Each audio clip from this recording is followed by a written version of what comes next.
We're just going to give it a second to let the waiting room clear. Please make sure you're muted as you enter.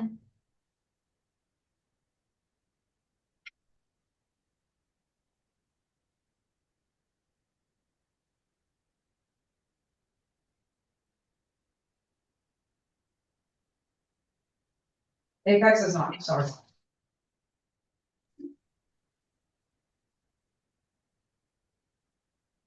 All right, we're going to get started. Good afternoon. This is a hearing before the Boston Cannabis Board, the BCB. Today is December 18th, 2024. Today's hearing is being conducted pursuant to amendments to the open meeting law. That is what allows us to meet virtually. This hearing is being recorded and will be posted to the City of Boston's website. Before I review some procedural matters, I will introduce Chairwoman Kathleen Joyce.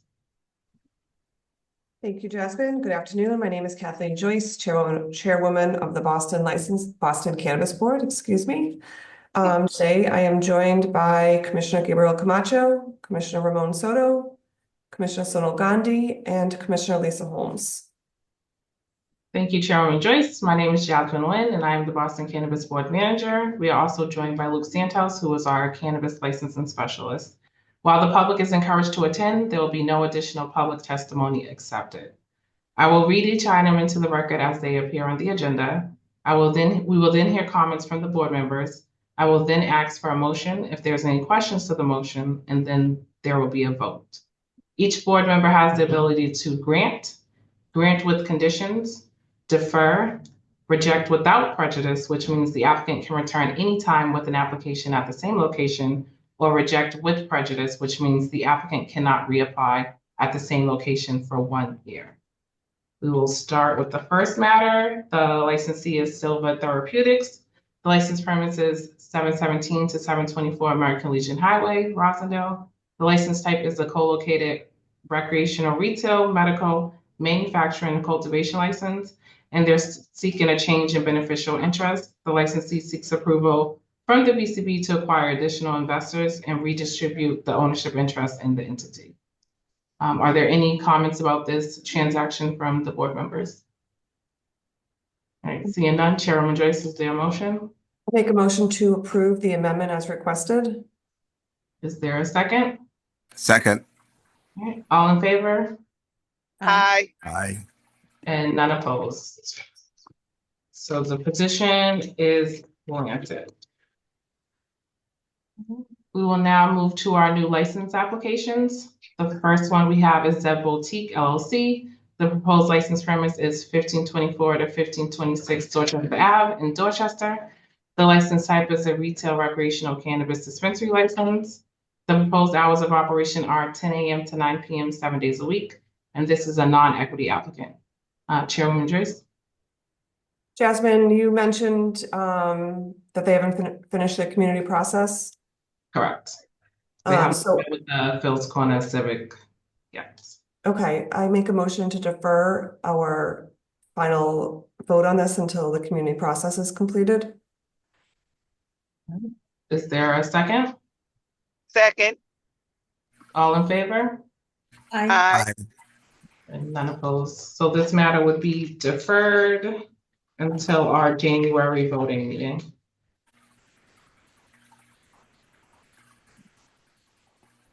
The next matter we have is South End Cannabis LLC, doing business as Erva. The proposed license premise is 605 Mass Ave, South End. The license type is a retail recreational cannabis dispensary license. The proposed hours of operation are Monday through Saturday, 10 a.m. to 9 p.m. and Sunday, 12 p.m. to 7 p.m. This is an equity applicant. Chairwoman Joyce. Thank you. I'll start. So when I take a look at these applications and the presentations, I try to focus on the location of an application and whether or not this application is, whether or not this application is a good type of business for this location. So looking at our score sheet, first I do want to mention this is an equity applicant and they are not within a buffer zone, the half-mile buffer zone. As far as location, we are allotted 25 points of the overall score for location. And those 25 points are broken down into 5 subcategories. Distance from a licensed retail marijuana establishment. The closest marijuana establishment is just under a mile away. So to me, that goes in their favor. This location has a good amount of residential and commercial diversity. As far as the third subcategory, the distance from schools, social services, or treatment centers, they scored low for me here. This location, it's just outside the school buffer zone. It's outside the school buffer zone, but like literally just outside the school buffer zone. Additionally, it's even closer to a sober house and even closer to Boston Medical Center. So, and I have to mention that this location is, I think, 3 blocks away from Mass and Cass. So they did not score very high on subcategory C. They did not score high on subcategory D as far as access to public transportation. And they did not score high at all on accessibility and amount of on-site parking. And then I want to move into, for my own purposes, the community feedback and support. It's very important to me. There was a lot of support for the operators as business people and as people in general, but there was not a lot of support from the abutters. Some of the support, a good amount of the support was from people outside the actual neighborhood. And most of the abutters that took the time to contact us actually did not support a cannabis shop at all at this location. There were community members that had some support, community organizations and stakeholders. There was some support. Our guidance allows for feedback loop. There wasn't any mention of a proposed feedback loop. Should there be some issues, they scored low there. So in general, if I had to categorize where the support came from, they came from petitions and not from people that live in the area. And the support was mostly focused on the applicants as operators, not so much as what this business would do for the neighborhood. The opposition was very strong and focused on the location in particular.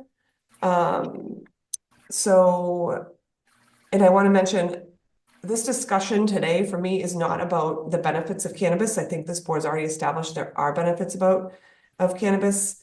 And there was some comments and stuff about, we have to remember the benefits of cannabis. And so those are my general comments. And I'm curious and looking forward to hearing what the other commissioners have to say about this application. Commissioner Camacho? Yes. I was not conflicted, but I was thinking that it would be good for the neighborhood to have a business with a lot of support from the therapeutic community, considering that it's 3 blocks from Mass and Cass. But at the same time, I did notice, as Chair Joyce said, that most of the support came from outside the neighborhood, and a lot of the opposition came from within that neighborhood, and indeed from the abutters. So I'm very concerned about that. No parking. Also, although there are a number of MBTA buses that run through there, those bus lines are jam-packed during rush hour and sometimes are infrequent in between rush hour. So yeah, the location issue scored very low for me. Thank you. Commissioner Soto? I really share the perspective of Commissioner Camacho and Chairwoman Joyce, and yeah, I think the location is the most evident issue that would challenge the success. Yeah, that's it. Thank you. Commissioner Gotti? Thank you, Jasmine. I am going to echo the comments made by Chairwoman Joyce, Commissioner Camacho, and Commissioner Soto. I think we heard loud and clear that the operators have a lot of support, and I super appreciate operators that are successfully running businesses in the cannabis kind of field. I think the concern here is the location and the amount of opposition to this particular location. I also asked at the last meeting what the distance was from this location to Mass and Cass, and it's 3 blocks away.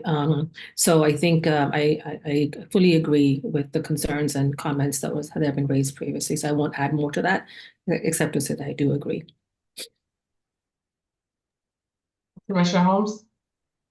I agree with my fellow the chairwoman, as well as my fellow commissioners. I wasn't so much concerned about the location. I thought they might be able to brighten up a blighted corner, but when I found out that there was a sober house right across the street, that did it for me. The location to the sober house is definitely not good. So that's my thoughts. Chairwoman Joyce, is there a motion? Thanks, Jasmine. Just one more comment and then I'll make a motion. I would love to see these operators find another location in the city of Boston. But my vote would be to reject this application with prejudice. I don't think there's anything about this location that would change change my vote. Is there a second? Second. All in favor? Aye. And none opposed. So this application is rejected with prejudice, which means the applicant cannot reapply at this location for 1 year. We are now going to move on to our old and new business. The licensee is Pure Oasis LLC, doing business as Pure Oasis. The license premise is 85 Devonshire Street, downtown. The license type is a retail recreational cannabis dispensary license. And the request is to remove the conditions: no pre-rolled or single-use smokable cannabis products will be sold, either singular or in multi-packs, and a minimum purchase amount of $35. They're wishing to remove these conditions from their host community agreement and their license. We had an informational hearing on this matter, July 17, 2024. Chairwoman Joyce. Thanks, Jasmine. After seeking the advice from Corporation Counsel, it's my recommendation that we remove the conditions that were placed on the host community agreement for this licensee. While the board can certainly seek to institute conditions on licensees moving forward, we can't seek to place conditions on a sole licensee as long as as long as the conditions are reasonable and practicable. It's been determined that these conditions could be seen as unreasonable and unpracticable. So my motion is to remove the conditions. Is there a second? Second. All right, all in favor? Aye. And none opposed. So the conditions are removed as petitioned. All right, those are all the matters before the board today. Our next hearing will take place January 15th, 2024 at 1 p.m. Thank you all for attending and see you next year.